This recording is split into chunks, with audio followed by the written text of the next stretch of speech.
Hello YouTube, this is Insane Monster doing part 5 of What If Deku had anti-venom.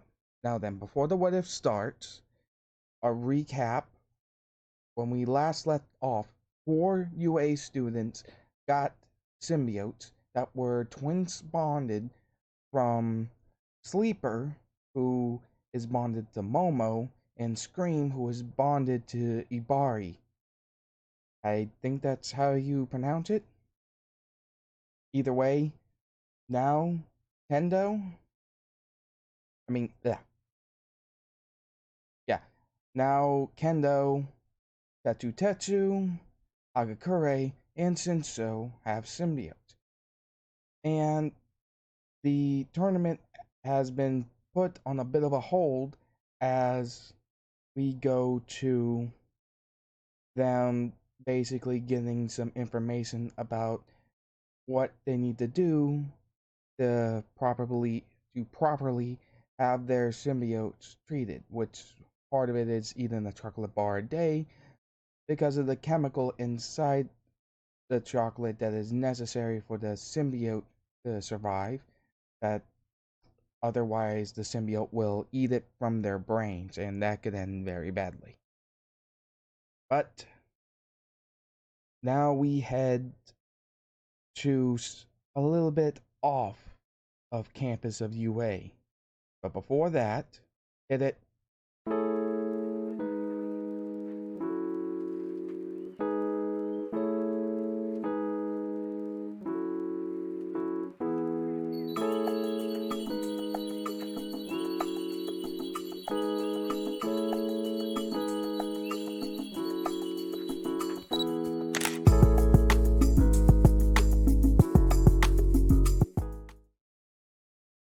Now then, we see into the city as the hero Ingenium suit goes into an alley chasing down a suspect, stating that "Stop there, Stain," as he states that he's going to keep him from harming anybody else. Though as Stain smirks, reveals the palm of his hand while it's lowered at his side, and incredibly fast, a blade shoots from it while still connecting to his hand, stabbing Ingenium in his shoulder. Before he could do anything to jump back, he feels it. He feels that he can't move. As Ingenium starts to fall, the blade retracts back into his hand, and as Stain walks forward, drawing his sword from his back, a silver-like substance starts to cover his body, and his large grin with flat teeth gets even larger, with jagged, sharp teeth, as Ingenium begins to panic, asking, "What are you?" They smirk, chuckling a little bit, stating, "We are Riot." Which Ingenium still does survive, though besides his injury to his lower spine, he's a good bit cut up all over. As you know, as Stain and Riot get away. Now we head back to the UA Sports Festival for round 2. As Izuku is heading over to the arena for his match, Toga wishes him good luck and to make sure he wins. He just smirks, waving, saying, "No problem." Though, on his way there, he is encountered by Endeavor, who tells him to force Todoroki to go all out. Deku doesn't get what he wants from him exactly until he hears some echoes of his top layer of his mind, as well as anti-venom. Deku can feel the anger coming off of anti-venom, and it's affecting him as well.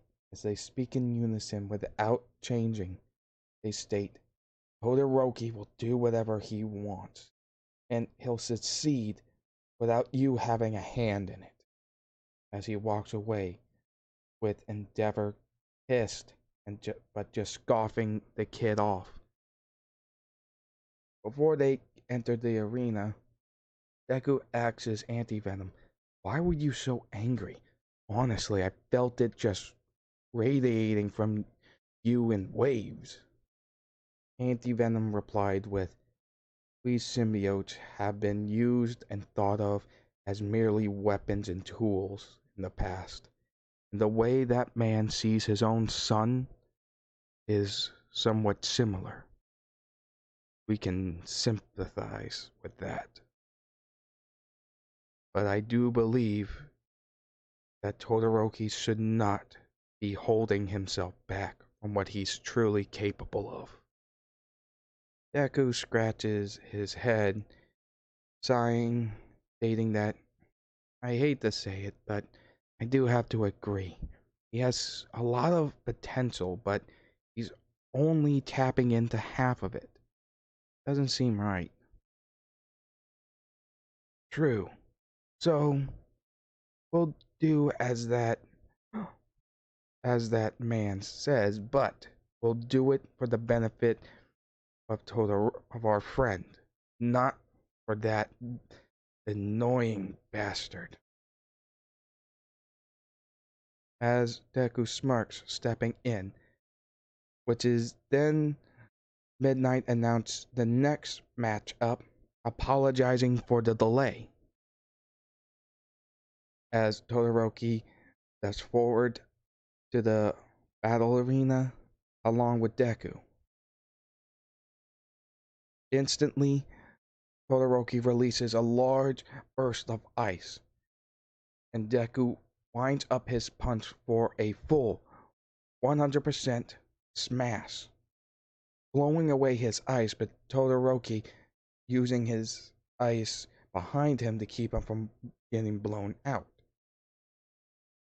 Although he can't withstand the full force of it quite yet, so his arm does get a bit damaged. Anti-Venom heals it up pretty quick, stating, we can't keep using that as a last resort. Though I understand that that wall of ice is much easier to go up against at 100%. Deku breathes a little heavily from feeling the pain, remarking, yeah, I know. And I also know that that your healing abilities are greater, but you can't use it forever.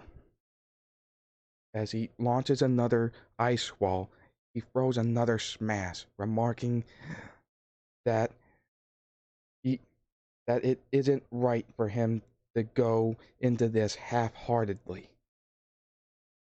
But with Todoroki remarking and thinking that his dad might have put Deku up to this, asking this outright, they state that no, this is something we're doing.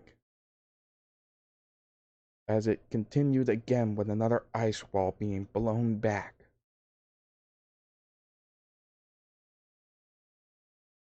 And as Todoroki was blown back, they took their chance, charging up one for all in a manageable percentage for them in their anti-venom, agent anti-venom form, jumping clean towards him to take the opening, punching him, though holding back a good bit to not cause any serious damage.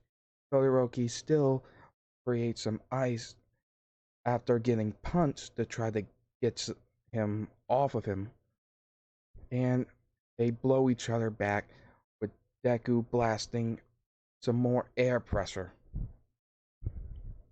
Of course, it does go similar as in canon, where Deku remarks that well, not exactly word for word, but Deku states, "It's your power. You choose how to use it, not him." As then Todoroki remembers and flares up his fire and his ice. As a giant ice wall begins to go directly towards Izuku, they launch themselves upwards, going over it as he winds up for another and hopefully their last 100% one for all smash as Todoroki goes to use his fire, causing a giant explosion as they collide.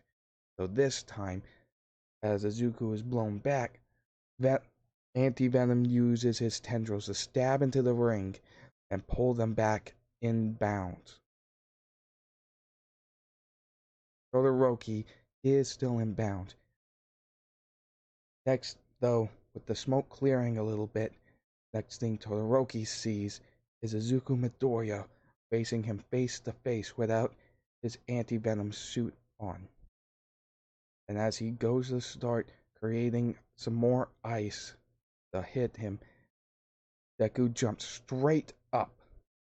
As then Todoroki is met with a anti-venom a agent anti-venom just coming at him from the side, hitting him with enough force to send him right out of the ring. This is one of the abilities that they gained after going through the quote unquote purge of some of negative influence on them, being able to for a short time remain separate from one another so that they can act independently. So after Todoroki was knocked out of bounds, anti-venom went back to Deku. The crowd was cheering as Midnight announced that Deku won. Afterwards, Deku went over to Todoroki, extending his hand to help him up. Todoroki took it and just walked away without saying anything. Todoroki had the same conversation with his dad in his side of the arena to go back to the state his seats with his class and basically blew his dad off. As Deku was doing the same on his side, Anti-Venom stated, I wouldn't recommend going full force and causing damage to your arms and such anymore today. Honestly, repeatedly fixing that damage is trouble for me. Not to mention you. If I die, you die too. With Deku sighing, remarking, "Yeah, I know. That's the price it takes for being a perfect symbiosis, huh?"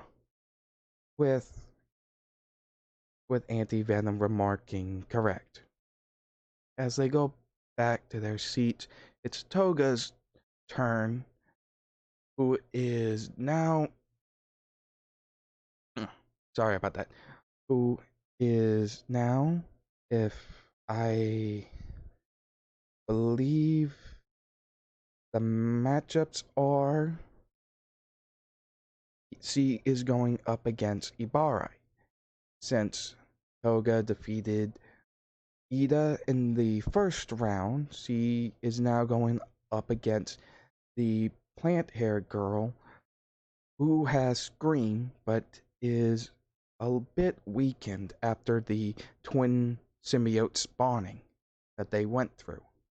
Toga decides to fully gear up, forming the symbiote around her, as Ibarra is having troubles completely powering up, giving Scream's weakened state. Once the bell went off, as Ibarra went to go attack, holding the ends of her briar hair in symbiote blades, Hoga used toxin to cut them off where the symbiote stopped, more into the briar hair, and blitz her, grabbing her shirt at the midsection where her stomach would be, and full on tossing her out of the ring quickly. As Toxin remarked, well, that ended a lot quicker than I was expecting. Toga stretched a little bit as he powered down the toxin suit, from thinking to toxin, stating, well, she was already in a weakened state from the spawning, remember? I didn't want to drag it out, especially considering who our next matchup will be. Toxin remarked, true. The other uh, fights pretty much went the same as in canon, as Ida is now getting a phone call about what happened to his brother. So, yeah. Next, since the other matches after that went as in canon, we now get to the match where basically two top tier symbiotes will be going head to head. This will be Deku and Anti-Venom, as well as Toga and Toxin. As they square up, they go full agent symbiote mode, as telepathically they state no holding back to one another, and with Toga replying psychically, well, basically psychically through the, since Deku would hear it, that this is going to be fun. As the fight begins, they go head to head with some punch and kicks. Toga is more acrobatic, which is causing some trouble for Deku and Anti-Venom. But Toxin and Toga have to attack from mid-distance, losing losing the ends of the tendrils that are striking Anti-Venom, considering Anti-Venom can destroy symbiotes. So, a close point, a close range battle isn't really the best in this situation for them. As the fight continues, Toga gets more amped up along with Toxin, getting larger and larger as the teeth, the very sharp symbiote teeth, begin to emerge. And their body gets larger with larger tendrils. As the fight continues, Deku uses the webbing they have to hit the tendrils that are near the ground, pinning them, along with the hands and feet, though they don't stay there for long, but long enough to get some webbing on the hands. Next thing they see, after they free their hands to get the webbing off their face, is Anti-Venom going for a direct smash to the face. Considering how large it is, Toga herself won't be getting injured really, though they are going to get blown back a good bit, almost heading off the edge of the boundaries. As they go to get their footing ready, they sense something incoming, but they see Agent Anti-Venom right in front of them, though below them, considering their increased size due to Toxin's ability to like make a lot of mass for them to use, Deku is actually going directly for their gut for a 100% smash, which blows Toxin and Toga right out of the ring, allowing Deku to get the win. And Anti-Venom goes to heal him again, stating, really? Though, considering the situation, it was probably the best choice. As Deku remarks to Anti-Venom, yeah, sorry. As the toxin proceeds back into Toga, Toga gets all starry eyes thinking about how amazing Deku is.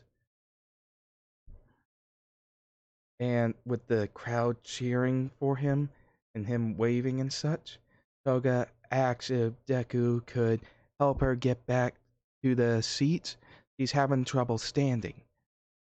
As the gurney robot things that we've seen a couple of times in the series go to pick up Toga, she gives them a death glare, and instantly the bots just tip over. Toga's death glare is so strong that it makes robots rust themselves. Afterwards, he looks back at Deku smirking, with anti-venom stating, "You heard her. Come on." With Deku getting a bit embarrassed, using some tendrils to pick her up and drop her in his arms. As he's embarrassed with the crowd cheering and her smirking, he looks at her telepathically, telling her, "Alright, I know you can walk. You know how embarrassing this is?"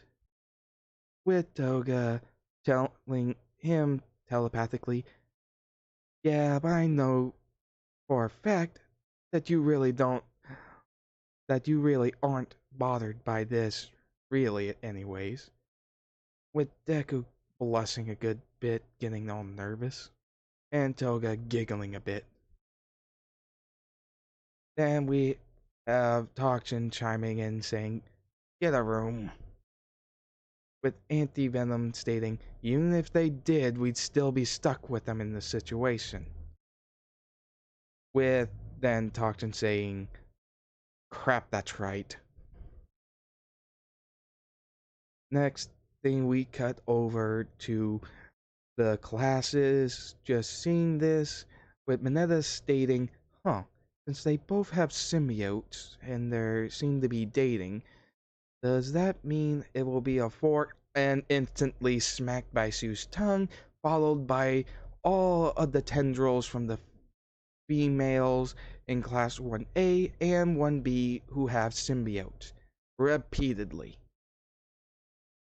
With him just raising his hand with one finger pointing up, saying, "Worth it!" with a final smack from all of the tendrils. As they get back there, they wait seeing Bakugo's match, which after all of that, we get to the point to where we see Bakugo does win, the same as in canon, and now there will be a short break for Bakugo to rest up before the final match, as Deku goes to the waiting room to prepare himself mentally and such. As he goes, Toga wishes him good luck, as Deku smirks a little bit, giving her a thumbs up.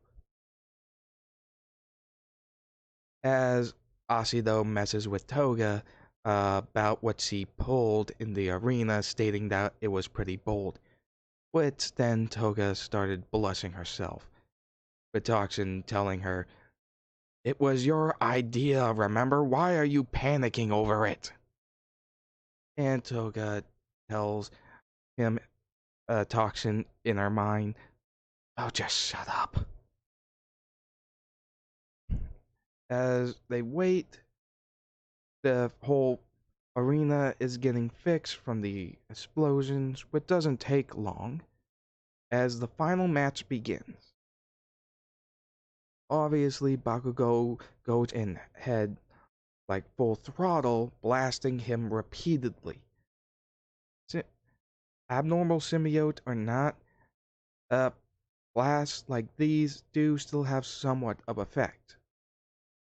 He does produce a large symbiote shield in order to block most of the impact. But when he goes for the howitzer, he instantly senses it with the his spider sense, going straight up into the air using the tendrils to hit the ground, launching him. Bakugo can't turn and ends up still blasting it, but it just hits the ground. But when he goes to turn around to continue his attack, he's then hit with a barrage of webbing, pinning him to the ground. Though it doesn't last long, as he's using his explosions to blast the webbing off of him. Though, as he tries to get up, he's hit from behind where a web sticks to his back, and Deku and anti-venom full on yanks him, tossing him clean out of the ring with enough force that even though Bakugo is trying to use his explosions to get back to the ring without touching the ground, he only slows down enough for his feet to hit the wall of the arena, counting him as out of bounds, which does get him frustrated, but he made it this far, and either way, well, he's still kind of pissed. That's just Bakugo's default setting. But he lost, so he isn't going to complain about it. Afterwards, we get to the ceremony where the rankings are a bit different. In first place, we have Deku, second place, Bakugo, and third, Toga. As Ida is still on the phone talking to his family.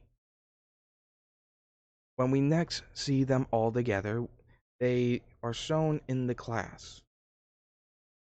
As then we see that there is a large amount of requests for Izuku, Toga, Todoroki, Bakugo, as well as Tokoyami and such. So yeah, there is that. So as they kind of think about who they're going to apply for, All Might comes at the door as Deku begins to walk out. As All Might states that he wishes to talk to him and Toga. Afterwards, once they get into a place where they can talk, All Might is visibly shaking, with the symbiotes stating, "This is the first time we actually feel All Might shivering from in fear. What the hell?" As All Might states that his old mentor wishes to uh, do the whole work study, well, not the work study, but the internship by applying for Deku to be a part of his agency. He also remarked that it might be good for Toga to get there as well, considering she's more of an all-out attack, and that his mentor could help her with more pinpoint accuracy rather than just going madcap on people. Izuku was kind of curious about what kind of person All Might's mentor was, especially since this guy is making him frickin' shake, and Toga was excited to get stronger as well as spend some time with Izuku, though All Might asked this due to the fact of the League of Villains activities and also the League of Villains and the report he's heard about Stain, thinking that having these two together, who have incredibly strong symbiote, would probably be the best choice of actions. Afterwards, we get to the part where they're all going to the train station, getting on different trains to go to their internship. like in canon, Ida goes to the, I forget his name. He's not very, prominent in such. So yeah. But either way, he still goes to the internship in Hosho City to track down Stain. As they were leaving, uh, anti-venom and Izuku could hear Ida's internal voice stating, "You will pay, Stain," as he looks back worried about him, hoping that he'll be safe. They do leave to go to their internships and such. So, yeah. And this is where I'll be leaving this what if for now. Please remember to like, comment, and subscribe. Also, please do remember to hit that notification bell and set it to all so that you know when I upload a new vid. Also, most, like, more than 50% of the people who watch my vids seem to not be subscribers. So please support the channel by hitting that subscribe button. Also, um, after this will either be what if Asta was the son of Igneal, or what if Asta was the son of King and Diane. Both I've taken a good bit of notes on. After the main lineup of what ifs I have set up, do, like I stated in the last update video, if you haven't seen it, go look. We'll get one part each. The what if chosen by the what if lotto, which has already been, the person already drawn and they picked the what if. So yeah, after that, we will, that what if will be made. As for what if it is, you'll have to wait and see. So, with all that being said, please remember to, like I said before, like, comment, and subscribe, and hope to see you next time. See you later, everybody.